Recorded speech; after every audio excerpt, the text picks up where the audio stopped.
This may look like an average farm, but it does not produce produce or livestock. This farm claims to raise, breed, and slaughter zombies. Yes, zombies. The reanimated corpses of the deceased that consume human brains, flesh, and uvula. While most consider zombies to be fiction, monsters for hack filmmakers to employ cheaply, the myth of the zombie goes back throughout the centuries. Many young people are actively making plans on how to survive a zombie apocalypse. Perhaps zombies are not as mythical as we once thought.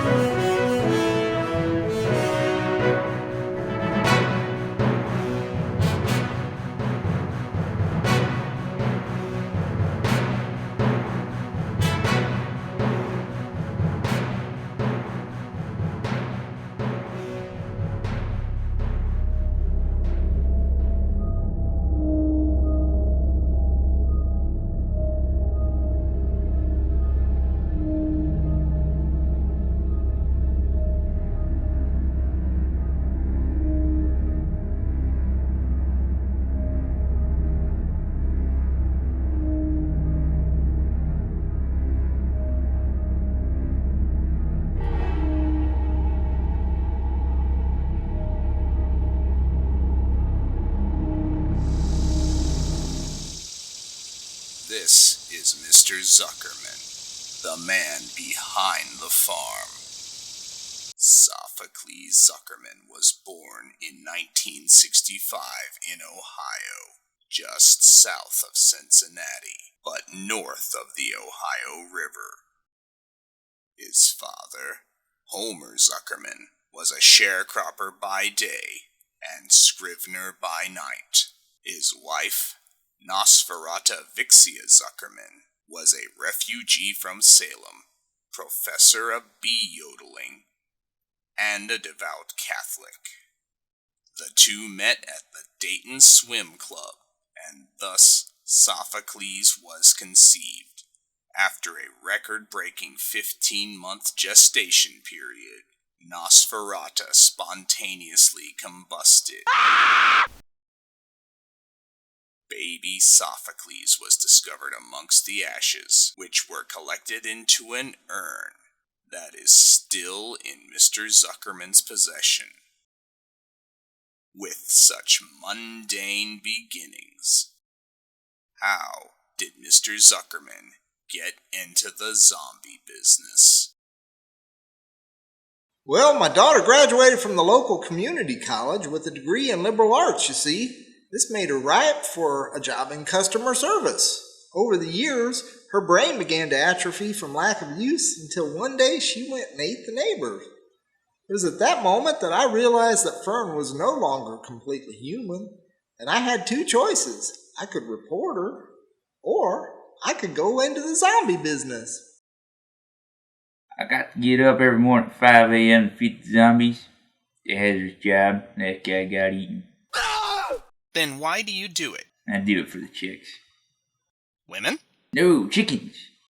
For every zombie I help raise, a chicken gets to live. I do it for the chicks. Are you saying zombie meat is being used as a substitute for poultry? Yeah. We've been making these seat coverings out of their skin for a while now. I said poultry, not upholstery. What, upholstery? Our top sellers are zombie skin coats, authentic zombie Halloween masks, and of course, imitation chicken for the local Chinese restaurants. People don't really buy this stuff, do they? Yes? Has anyone ever protested at your farm? Human rights or animal rights activists? Vegetarians? Heavens no! In fact, vegetarians are our #1 customers. What? Vegetarians. They really love zombie steaks. They eat the steak? What else would they do with it? I thought, vegetarians don't eat meat. Animal meat, not human meat. But humans are animals. I know that, but vegetarians aren't rational people. You ever tried to tell one that vegetables are alive?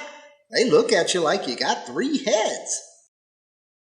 I have reached out to local law enforcement to try and bring a bit of reason to this insanity. Joining me now live is Police Chief Harry Snapper of Dark County. Can you hear me, sir? I hear you, Tom. I guess my first question is this. What is the legal status of a zombie? Does one lose their constitutional rights upon death and then become simply the same as cattle? Zombies? Yes, we are actually in the process of doing a story on a Dark County resident who claims to raise zombies. My good man, I think someone's been pulling your leg. Zombies aren't real. They're the subject of bad horror movies and evidently practical jokes on news teams. But I thought you journalists would have been, a little smarter to see through this charade. You deny the actual existence of zombies. Of course. The farm is in your jurisdiction. What do you think is happening there? What farm? Mr. Zuckerman's zombie farm on Hollinsburg-Sampson Road. He claims you're not only aware of it, but you're also a regular patron. What? Let's play the video. No! Harry and I are old friends. In fact, he comes by every week to drop off some feed for the zombies. What kind of feed? The human kind, of course. What'd you think? The jail was overcrowded. There is no way that's legal. Harry said it was. Really? Sir, I should think that Chief Snapper would be something of an expert on the law since he enforces it and all. I mean, if you can't trust a cop to obey the law, who can you trust? We seem to have lost Chief Snapper, so let's look to science for answers. I am now joined by Dr. Pegg, who will hopefully say something that makes some sense. In a technical sense, these are not zombies at all in that they never died. In fact, I performed a CAT scan on one of Zuckerman's alleged zombies and found their brains to be completely intact. In short, these are not zombies, but very stupid people. Really? Then why are they acting like zombies? They don't talk and they're engaging in cannibalism. I'm guessing that a combination of stress at work, lack of stimulating thought, and too much television are leaving these poor souls unable to discern reality from fantasy.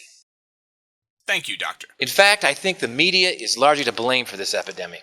The TV is dumbing down our population by catering to the lowest common denominator. Hey! And you're part of the problem. I mean, doing a news segment on zombies, for Pete's sake? Whoa! You call this journalism? What a bunch of sensationalist crap. Cut! No Cut wonder his the mic! public doesn't Cut! know.